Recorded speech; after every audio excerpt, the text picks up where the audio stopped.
Knockout পর্বে আর্জেন্টিনায় প্রতিপক্ষ হিসেবে পাইছে কেপ বার্দেকে। আর এই কেপ বার্দেকে নিয়ে যারা হাসি ঠাট্টা করতেছে তারা মনে হয় কেপ বার্দের গত 3টা ম্যাচ দেখে না। গত 3টা ম্যাচ ড্র কইরা আর্জেন্টিনার প্রতিপক্ষ হয়েছে কেপ বার্দে। এই কেপ বার্দে যার যার সাথে ড্র করছে স্পেনে ইউরো কাপও ফ্রান্সকে ফাইনাল হারাইছে। যে উরুগুয়ের সাথে এই কেপ বার্দে ড্র করছে সেই উরুগুয়ে আবার ব্রাজিলকে তোমার কোপা আমেরিকা খাইয়া দিছে। তো এই কেপ বার্দেরকে যারা বলতেছে দুর্বল দল, কয়দিন আগে তো বললো যে ওয়ার্ল্ড কাপে যারা আসে তারা খুব ভালোভাবে খেললে আসে। আর এখন আর্জেন্টিনার প্রতিপক্ষ হয়েছে এটা অনেকর ওয়ার্ল্ড কাপের সর্বনিম্ন লেভেলের দল যেটা থাকে সেটা হলো কেপ বার্দে।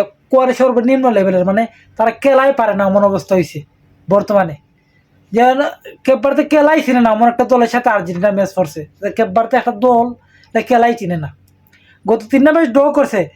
গত সৌদি আরবের ম্যাচের আগেও কইছে না কেপ বার্দে অসাধারণ খেলছে, আফ্রিকার মধ্যে সবচেয়ে সেরা খেলা খেলতেছে। কিন্তু না, যখন কালে আর্জেন্টিনা প্রতিপক্ষ হয়েছে একবারে জগতের দুর্বল দল যেটা সেটা হলো কেপ বার্দে। মানে পৃথিবীর বাদে এমন কোন দুর্বল নাই, ওয়ার্ল্ড কাপে সবচেয়ে দুর্বল দল কেপ বার্দে।